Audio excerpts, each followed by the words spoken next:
magazines, you wound up on that television. The viewing audience just got to see clips of you in competition, doing things in sport karate, in true self-defense based martial arts, MMA, whatever we want to call it, whatever it was that we were fortunate enough to be practicing, that you don't see anymore. I'm going to show the audience some clips of what would have been had the world been in a different place right now and we weren't subject to everything that's going on. Unfortunately, we had the 2020 Olympics about to happen, and they were going to be in Japan, and they were going to have, I see the head shaking already, here it comes, first time ever Olympic karate by the WKF, which I like to refer to as WTF. What is that? Well, the WTF is the World Taekwondo Federation, so that's the predecessor to the WKF, and this is going back to 1988. But in my mind, WTF is that what the, because yeah, I can't even. I say the umbrella to it because that's a perfect acronym for it, initials for what the, it is so sad because you always had two forms of karate, so to speak. You have your traditional, and then you have your contemporary. And that's always going to be the case, even in boxing. You got the traditionalists, and then you got the contemporary. Same. I've learned same with even every martial art, all of them. Fencing as well breaks down to the same way. There's a classical school. I'm going to have one of the top grandmasters in the world on for an interview coming up as well. His name's Fontanez, and he'll be doing that. And it is a different school completely than what they see in the Olympics. The Olympics to them is a joke. It's a game. Well, what happens with the IOC, see, people don't realize, if you think about it, what's the Olympics? The Olympics is a show. It's a show. They need to have people come. They need sponsors to pay for it. They need viewership. So what happens is that if you do not have, so for argument's sake, is an international, multifaceted sporting event. And you have to be able to hold your own business-wise in order for your event to sustain that position. And there's nothing more political. If you ever seen any form of cheating in anything, that's nothing compared to what they would do to you in the Olympics. Roy Jones Jr. in the same 1988 Olympics had the biggest, incredible ripoff in the history of boxing possibly, but it doesn't matter because the South Korean actually got his Olympic gold medal. So when people talk sports and politics and how they don't want to mix them two, then don't ever get involved in the Olympics. What are you talking about? They're the ones that dictate. There's three forms of martial arts that have striking that have been recognized by the IOC. But the original martial art recognized by the IOC is judo. And people don't mention or even think about judo as being martial arts that much because, for some reason, right, they're not hitting each other. However, the first one is what was called WUKO, the World United Karate Organizations, which was traditional karate do petitioned by the Japanese back in the early 70s. Okay. Then you had the WTF, the World Taekwondo Federation, which was Taekwondo, which made it into a different sport. No hands, pretty much, it just kicks. And even that looks nothing like it did even back in 1988. Okay.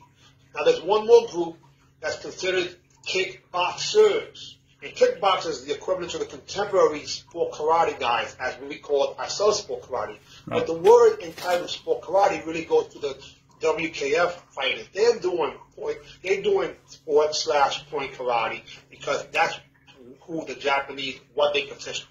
So we're considered kickboxers. And the organization for kickboxing is WAKO, the World All-Star Karate Organization, as established in Germany really by an American. That's a whole other story. Now, they have gloves on, and they have boots on their feet. That's also a headgear, and their techniques allow uppercuts and crosses and hooks. So everyone's kickboxing, or they're doing light contact kickboxing, or semi-contact kickboxing, what we would call point karate or continuous contact. So that sport, to me, is the sport that should have been fighting. And then I saw what happened. IOC actually recognized them, and they took an extended glove on the front hand, so almost like you're fencing with the glove. And they allow you to hit to the person, to the body, or going backwards.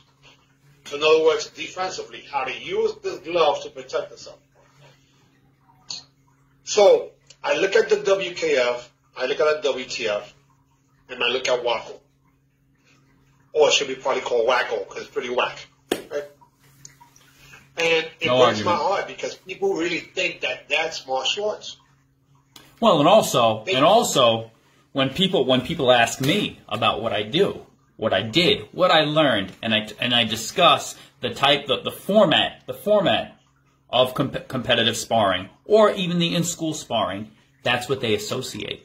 And they go, those guys play tag. They play tag.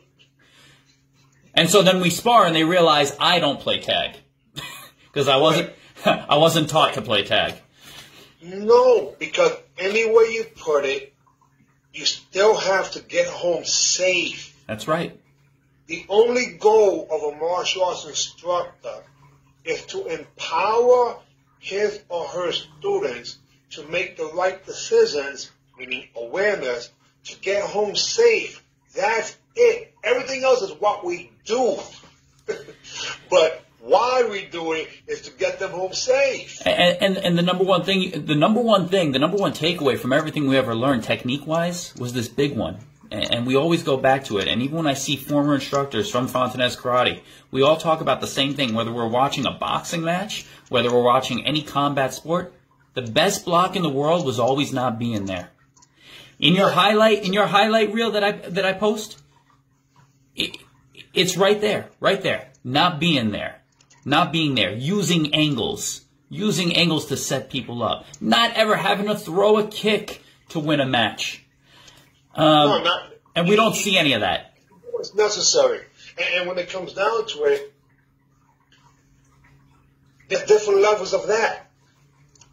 There's so many different levels to it. You know, people were playing point karate. Okay. If you would see what was happening in my mind, you would say, this guy here is an animal lecter. You know, what's wrong with this dude? And in my mind, that back fist was the finger jab. The finger jab became a palm heel to knee the person to the groin. Stomp him on his throat on the way out to get home safe. I hit the person. There's a person in front of me, but if you notice quite often, I hit them in the entire circumference of their cranium. Because I want to be the person who's in front of you, the person over here, the person behind you, the person over there. And it takes footwork to do that. And it was do or die, life or death. But that didn't mean that I was, even though my mindset was like that, you didn't see hit people late or dirty or low. No. The most difficult form of fighting ever is point karate when done properly. Can I have to just barely touch you? How difficult is that in terms of distance, timing, tempo, rhythm, proximity? Almost impossible. And there is no room for error. There is no room for error. And that's what makes it hard. That's what makes it hard.